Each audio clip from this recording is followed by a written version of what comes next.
Hello everyone and welcome back to another video where today I have to come clean.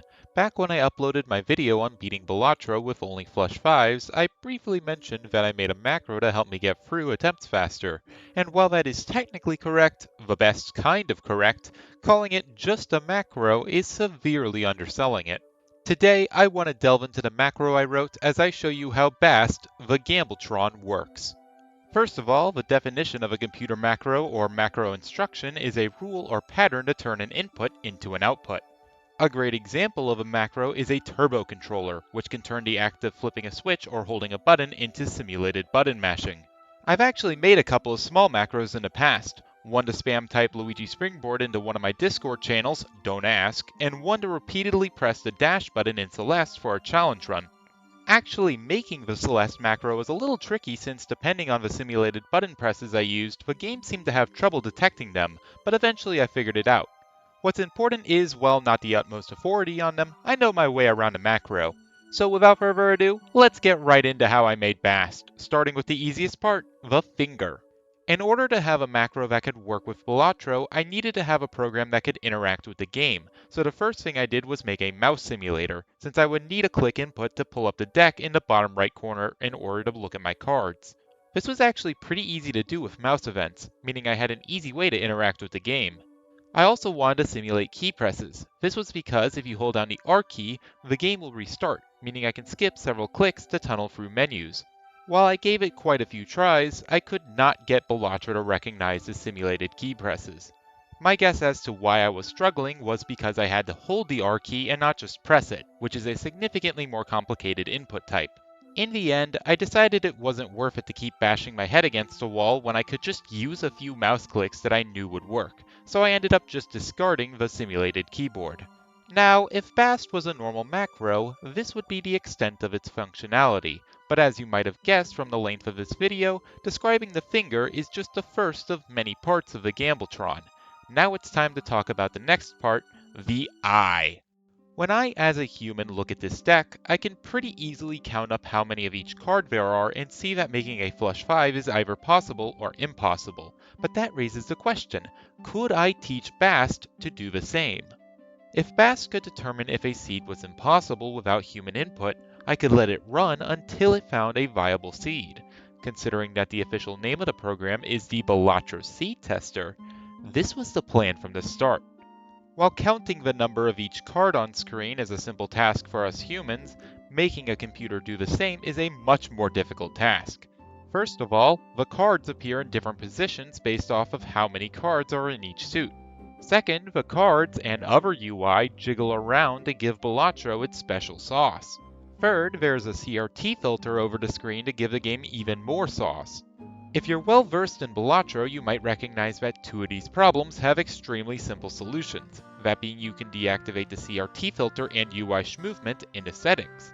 While I could chicken out and deactivate them, I'm a computer scientist, and I instead took this as a challenge, so I decided to leave the CRT filter and screen shake in and actually solve these problems. With the problems in place, let me talk about how the eye of Bast works. The first thing Bast does is take a snapshot of the screen, but before it's able to start looking at what cards are in my deck, it first needs to know how many cards are in each suit to solve the first problem. Thankfully, the deck view provides some stats on the left side, including how many cards are of each rank and suit. While helpful in theory, in order to actually use these numbers, I had to teach my Gambletron to read. While the numbers don't shimmy around like the cards, the UI container they're in does move a little, and of course, like everything else, the numbers are behind the CRT filter. In order to solve these problems, once the snapshot is taken, I do an anchoring process. The way I do this is by first cropping the image to the top of the UI container, and then I filter for the gray color of the border. The way I filter for a color is I go through each pixel of the image and I look at its RGB values. If the red, green, and blue values are between certain ranges, the pixel's color is set to white, otherwise it's set to black. I have to use a range of values instead of just a single color since that helps combat the color variation caused by the CRT filter. I also created a post-processing effect that causes living pixels to die if they don't have enough neighbors, so that if an invalid pixel is alive thanks to the color shifting from the scan lines of a CRT filter, it'll probably be removed since it most likely won't have enough neighbors. After filtering for the gray color of the border of the container, I can then scan the image vertically and record the location of the highest white pixel. I can repeat this process on the left border to get me the XY coordinates of the top left corner of the container, which with the addition of an offset will give us the location of the suit amounts. Now that we know where the suit's card count is, we can crop the image to it and filter for the white color of the numbers. Now comes for the fun part. We actually need to identify the number in the black and white filtered image. While there are quite a few sophisticated options for solving this problem, like converting the black and white image into a list of edges and then using the topology of those edges to determine a number, Occam's razor states that the simplest solution is often the correct one, so I did something a little more akin to brute force. The way my selection algorithm essentially works is I have a huge list of data. How I got said list of data we'll get to, but for now withhold your disbelief. We take our test image and we compare it to each other image in our dataset. We do this with a very simple XOR function where if a pixel is the same in both images, it's black, otherwise it's white. This means that the number of white pixels in this difference image are the number of pixels that are different between the two images. This value can be used as our difference value. After we get the list of difference values between the test image and all the images in our dataset, we assume that the value that the test image is the same value as the image in the dataset that it was the least different to. With that, we will most of the time know how many cards are in each suit. But not all of the time. It is still possible for this algorithm to make mistakes due to the jiggling of the UI and CRT filter. Thankfully, there is a solution, getting the algorithm to check itself and to learn from its mistakes. When the algorithm guesses what each number is, we can check its results pretty easily, since we can sum up the number of cards for each of the 4 suits. If a sum is anything but 52, we know there was a mistake. If there is a mistake, the algorithm will wait a half a second and try again. And while the definition of insanity is doing something over and over again expecting different results, since the screen jiggles around, this isn't as dumb as it may seem. Eventually, the algorithm will succeed. If it doesn't, there is a failsafe, but we don't need to get into edge cases. When the algorithm succeeds, while a lesser algorithm would just take the correct results and move on, my algorithm will now learn from its mistakes. Since BAS now knows what the right answers are, it can compare them to the previous guesses to find the discrepancies. It can then take the images it got wrong and then mark them with the correct value before adding them to the dataset. This means that at the beginning, the algorithm was extremely stupid and I had to label a lot of data by hand, but after a while, it actually started to learn on its own. Also, this is how I got that huge set of data I mentioned earlier. With that, we got ourselves to a number of cards in each suit. But before we move on to the cards themselves, we basically repeat the process for the ranks. With that, we can start looking at the cards themselves. Specifically, for each suit, we can look at a set of evenly spaced points along a negative absolute value function. Since we know how many cards are in each suit, we know how far apart the cards are from each other. Also, because we intrinsically know the suit of the cards we're looking at, we just need to figure out each card's rank. We start by cropping the image to the rank in the top left of the card, and then we do something a little silly. We filter based on the color of the card, and then we invert. Technically, inverting the card isn't required since we're just going to XOR it, but it's my machine and I make the rules. From here, we do the same as before and find each card's best match, and after finding out what all the cards are, we can check our work by tallying up how many cards of each rank there are, and make sure it equals the totals we read in from the left. While theoretically this could work, there is a pretty massive problem. Let's say my algorithm is 99% accurate. On any given try, the probability of it getting the 4 suit amounts correct is about 96%, and the probability of it getting all 13 rank amounts correct is almost 88%. However, the probability of it getting all 52 cards correct is less than 60%. I would argue that the odds are even worse though, since unlike the suit and rank amounts, which don't move relative to the UI container, the cards get jiggy with it on their own. I would say this drops the probability of reading each individual card correctly to about 90%, meaning reading all 52 cards correctly on any given try is about 0.5% likely. Even if you were to attempt reading the cards multiple times, like 3 times in a row, that only bumps the probability of having an attempt that reads the cards correctly to a little over 1%. Obviously, this is not acceptable. While the problem may lessen over time as I collect more data, I decide to use a shortcut optimization to improve my results immediately, that being to use the mode. And by mode, I'm of course referring to the statistical term meaning the most frequent value in a dataset. Essentially, after I've taken free screenshots, if the program thinks the first card is an ace of spades twice and a 4 of spades once, it'll assume for now that it's an ace of spades. To be exact, we can use this equation from the Condorcet jury theorem to find the probability for each card's mode answer being correct, and in this case, with 3 attempts, if the initial probability is 90%, there is a 97% chance of it being correct. Extrapolating this over all 52 cards, after scanning the cards 3 times, there is over a 20% chance that it'll have found the correct answer in the modes of the cards, which completely dwarfs just using each individual attempt. While 20% still isn't great, it can balloon easily, as after 9 readings, the modes of the cards will be correct over 95% of the time, whereas the combined individual probability is still less than 4%. Alternatively, as my algorithm learns, it'll get each card correct more often, and if the probability was 95% from learning, after 3 readings the mode of all the cards will be correct a little less than 70% of the time, whereas the combined individual probability is a little less than 20%. With the algorithm in place, I needed to train it quite a bit, and while the code did most of the training for me, I had to review the data it was ingesting, as if it ever got bad data, it could quickly snowball out of control. One thing that I did to help prevent bad data was adding another checking rule to the algorithm that ensured that ranks only appeared in ascending order. So if, for instance, the program mistook an ace of spades as a king of spades and vice versa at the same time, while technically the rank amount requirement is met, since a king of spades can't appear before an ace of spades, it will still be flagged as incorrect. Also, I should probably mention that I indexed my ranks from how they appear on the dropdown on the left, meaning an ace is 0, king is 1, queen is 2, jack is 3, 10 is 4, 9 is 5, etc. until 2 is 12. In addition, I indexed the suits with spades being 0, hearts being 1, clubs being 2, and diamonds being 3. But with that, the eye and a solid heaping of brain matter was done, and it worked. You might have noticed that the code I've been showing is quite messy, but that doesn't matter since this isn't production code and it runs. In fact, this is actually a feature. Since I'm teaching a robot the joys of gambling, I also needed to inscribe runes of pain, aka bad code, onto its soul so it would know fear. God weeps for my creation. So yeah, this is Bast, a seed tester able to search until it finds a seed with 5 of the same card. I could also increase its precision so that while I slept, it could instead look for seeds with 8 of the same card, so that way when I woke up I would have a good chance of having a great seed. However, at this point it's just that, a searcher, and yet in this video I call it a Gambletron. These are not one and the same, as Bast was only step 1. Now it's time to make a gamble! The issue is simple. If I set Bast on lower precisions, like 5 of the same card, I still have to watch over it, limiting the use of its automation.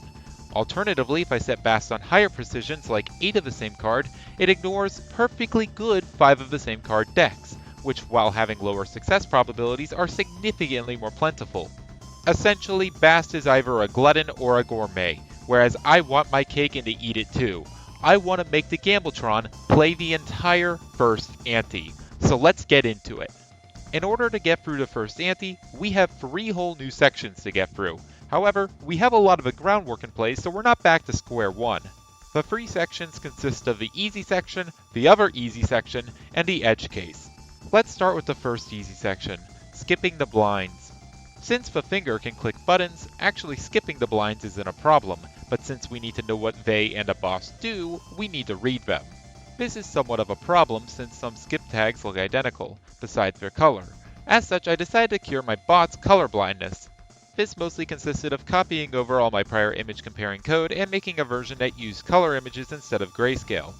Note, I blame the emgu.cv library I was using for image XORing that made this section of my code so sloppy. Also note that comparing colored images is just as easy as comparing black and white images, but I did add some extra post-processing to help with the results.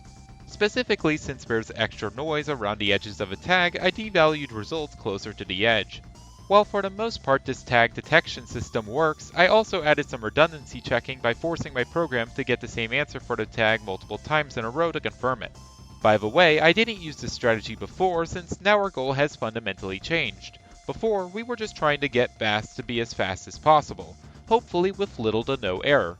Now, we are trying to play through the first ante with making no mistakes being the priority, and speed taking a back seat. With redundancy checking, for the most part, this worked, but for some reason it did have trouble distinguishing between celestial tags and D6 tags. Thankfully, I didn't add functionality to the celestial tag, and the D6 tag doesn't do anything until the first chop, so this really was a non-issue. I haven't actually mentioned a reason we're reading the tags. To be honest, most of the time they don't impact the Gambletron at all. Things like the D6, Uncommon, Rare, Foil, Holographic, and Polychrome tags only go off in the next shop, which the Gambletron doesn't affect. Also, the Gambletron doesn't manage econs, so things like the investment, speed, and economy tags also don't matter.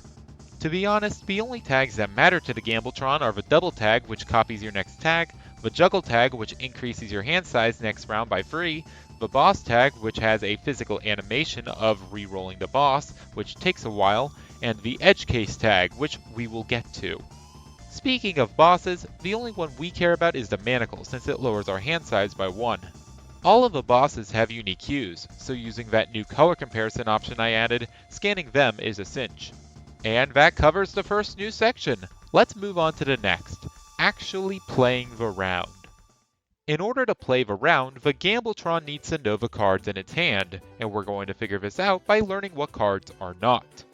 While it might be possible to scan each of the cards in the hand, doing so would be quite difficult since they're not only getting jiggy with it, but also we don't have a good way of checking if the cards are correct. Instead, we can hold the mouse over the deck to get a table of all remaining cards. We can filter the table for numbers by their white color, and then use previously described reading tech to get what each number is. We can check our answer by ensuring the total number of cards is equal to the number of cards in our deck minus our hand size, which is one reason we needed to check for the juggle tags and the manacle in the last section. Since we know what cards are not in our hand now, we can subtract those from the cards in the deck in order to get the cards that are actually in our hand. And since we know what cards we're looking for, the Gambletron knows what cards it can discard. As for locating them, it just divides their index by the hand size to use as a lerping weight from the leftmost and the rightmost card. Note that it knows what the index is since your hand is sorted by suit and rank. And now, just like that, our program can finally play the first ante. That's it! We did it! There's nothing left to talk about! Oh. When did you get here? Elephant green screen effect. Alright, let's talk about edge cases. I skipped over a skip tag in the first section, that being the charm tag, which gives you a Mega Arcana pack, which contains 5 of 22 tarot cards. Each tarot card provides a different effect or benefit, which range from giving money to changing cards, to enhancing cards, to removing cards, to even more edge cases. One step at a time though. The first thing to know is what tarot cards are actually in the pack. Thankfully, the tarot cards aren't too jiggy, just moving a little up and down. So if we do some anchoring with the yellow color, we can use the color comparisons to get what they are pretty reliably, especially with some redundancy checking. Obviously, there's also the edge case of a soul card, which is blue, but don't worry, I handled that! The real hard thing to check here are the cards. This is because not only are the cards moving around as much as ever, but we have no way of checking them. When we initially scanned the cards, we could check the count by comparing how many of each rank there are to how many they're supposed to be. When in the round proper, we didn't even look at the cards since we had access to a table, which of course in the Arcana pack doesn't exist. We don't even have the leverage of a ton of training data, since charm tags themselves are edge cases. My solution to all these problems was actually quite simple. I moved the cards. One thing that was limiting our accuracy when scanning the cards was how they rotated based on how far left or right they were. Another thing was that the cards were overlapping as they fan out. If the only card we scan is the rightmost, we no longer have to worry about overlap, and the rotations while changing are relatively limited. Of course, that meant I needed to upgrade the finger so it could drag as well, but that was no issue. Leveraging this, along with a lot of redundancy checking, we can actually scan the cards with high confidence. With information secured, we come to the final challenge, upgrading the brain to understand what a tarot card is, and how to choose what 2 tarot cards to use. The way I decided to handle this was with a greedy algorithm, which while not optimal in all scenarios is pretty good. The greedy algorithm starts by assigning a value struct to each tarot card that looks like this. Then the program will use the card with the highest value. The way the algorithm compares 2 tarot cards is by going down the list of requirements until one is different. For instance, when comparing the Hanged Man and the Chariot, both can be used, neither are the Fool, neither of them can increase the number of target cards or get cards closer. However, the Hanged Man can destroy 2 cards while the Chariot cannot, so it is selected. As for actually using the tarot cards, most are quite simple. Some, like the Hermit, just require that you click on the tarot card and click Use. Some require not only clicking on the tarot card, but on the cards in hand, which still isn't that complicated, but it was a little harder to figure out the positioning on the second tarot card if the first tarot card was the Hanged Man, since there are 2 less cards in hand. There are 2 edge cases left. Let's start with the easier one. Depth for the most part is as simple as the other cards, but since it matters which card is on the left and which is on the right, we sometimes need to drag cards around the reorder. Since I already implemented dragging to read the cards in the first place, this wasn't too hard to implement. The last edge case though is pretty massive. That being both Judgment and the Soul cards create a Joker. This is a problem because there are 150 unique Jokers in the game, and I have to take them all into account now. Thankfully, most Jokers don't mean anything to the Gambletron, as almost every Joker is an automatic keep or sell. For instance, if Judgment creates a blueprint, it doesn't actually do anything for it, but it will be useful to me, so it's an automatic keep. Alternatively, if Judgment creates spare trousers, since I can't play 2 pairs, it's worth more as sell value to me. Obviously, with 150 Jokers, there are a lot of other conditional exceptions here. For instance, I only keep Greedy Joker if my target card is a Diamond, and I only keep Fibonacci if my target card is an Ace, 2, 3, 5, or 8. Some Jokers, though, are a little more important, since their effect directly affects the first round, such as Juggler, Drunkard, Merry Andy, and Troublador. But that is it! With all the Joker cases handled, that finishes the giant edge case that was the Charm Tag. And it finishes the brain of the Gambletron.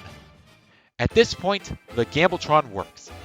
But there is one last feature I wanted to give it. A mouth so it could scream. To be less obtuse, I wanted the Gambletron to be able to tell me through my phone when it made it through the first ante.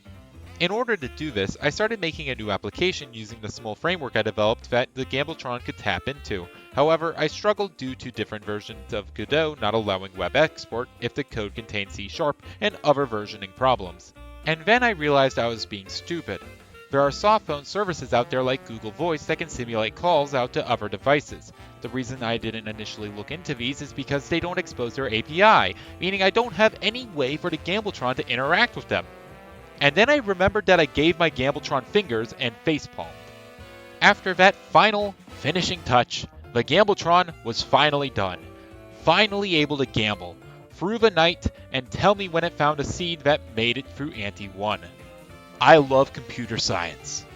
Thank you all so much for watching, and I will see you guys next time. Goodbye.